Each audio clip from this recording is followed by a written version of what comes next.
সুস্বাগত বন্ধুরা, আপনারা দেখছেন এভানিউজ 24 আপনাদের প্রিয় চ্যানেল। আপনাদের জন্য একটি গুরুত্বপূর্ণ আপডেট নিয়ে আসছে। হ্যাঁ বন্ধুরা, আজকের ভিডিওটি খুবই গুরুত্বপূর্ণ আপডেট, কারণ আপনারা অন স্ক্রিনে দেখতে পাচ্ছেন ইতিমধ্যেই টাকা ঢোকা শুরু। অনলাইনে আপনার স্ট্যাটাস চেক করুন।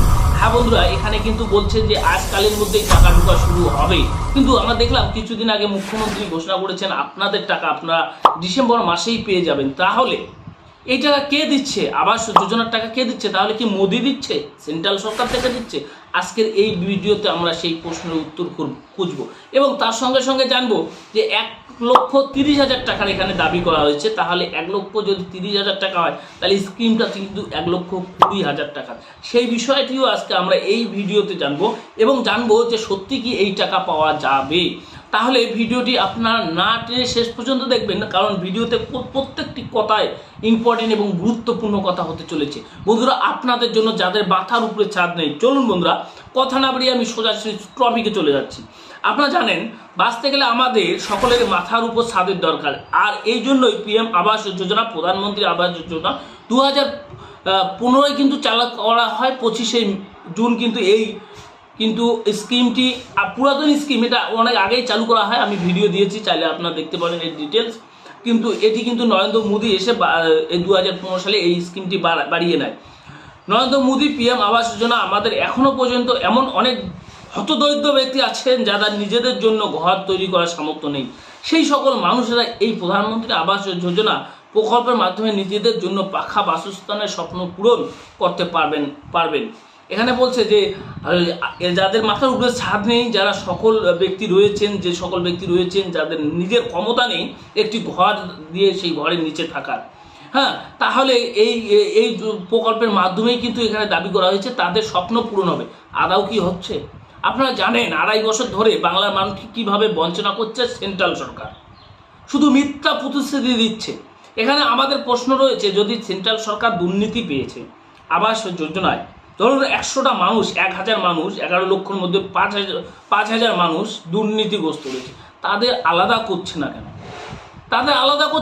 আর যারা পাওয়ার যোগ্য তাদেরকে দিচ্ছে না কেন? একটা সাধারণ মানুষ, আইন কি বলে আমাদের, একটা কোটিপতির জন্য যদি একটা সাধারণ মানুষ বঞ্চিত না হয়। এখানে কিন্তু দেখছি যারা সাধারণ মানুষ রয়েছেন তারা কিন্তু বঞ্চিত রয়েছেন বিভিন্ন প্রকল্প থেকে। তারপরে এখানে যেটা বলা হয়েছে, এখনো পর্যন্ত দেশের কয়েক কোটি মানুষ পিএম আবাস যোজনার টাকা পেয়ে নিজেদের স্থায়ী বাসস্থান তৈরি করেছে। সামান্য কিছু, আপনারা প্রত্যেকেই জানেন। আবার 70 কোটি দেশবাসীকে এর সুবিধা দেওয়ার প্রতিশ্রুতি দিয়েছে কেন্দ্র। ভাবতে পারছেন, 70 কোটি কথা বলা হয়েছে আমাদের এই ভারতবর্ষে, তার মধ্যে কিন্তু 70 কোটি অর্থাৎ 50% মানুষকে কিন্তু প্রতিশ্রুতি দিয়েছে যে তাদের ঘর দেবে, তাদের আবাস যোজনার ঘর দেবে।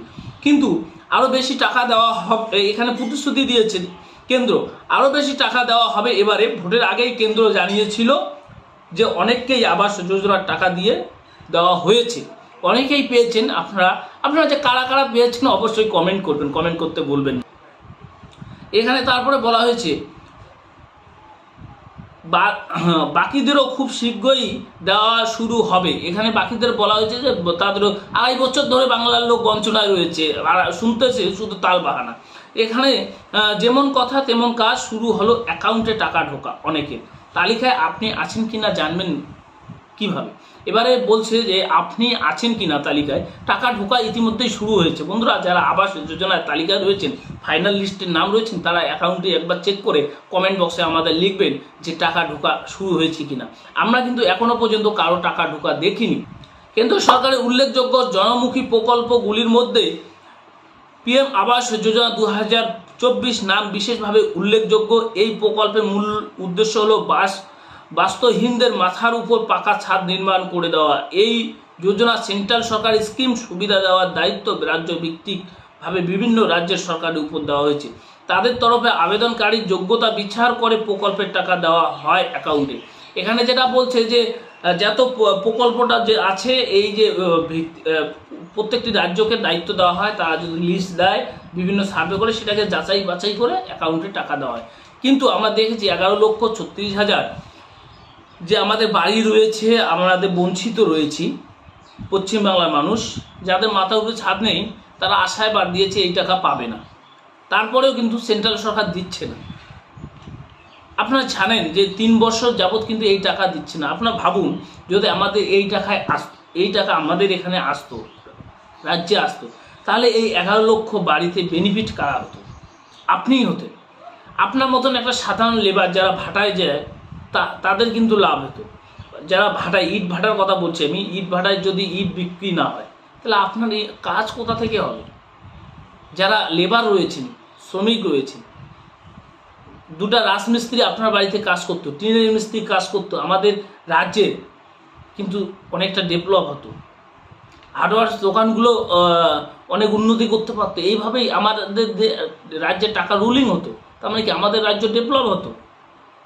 বন্ধুরা, আমাদেরকে বিভিন্নভাবে কিন্তু একদম সেন্ট্রাল সরকার চাপে রেখেছেন। শুধু সাধারণ মানুষকে আমাদের ভাতে মারার চেষ্টা করছেন। বন্ধুরা, আপনারা জানেন যে ভোট চলছে। আপনারা ভোট কাকে দিবেন এগুলো কথা চিন্তা করে অবশ্যই ভোটটা দেওয়া দরকার। আপনার ভোটটা মূল্যবান অনেক। আমি আপনাকে অনুরোধ করব, ভোটটা আপনি বঞ্চিত থাকবেন না ভোট থেকে, অবশ্যই ভোটটা দিন, কিন্তু চিন্তা করে ভোটটা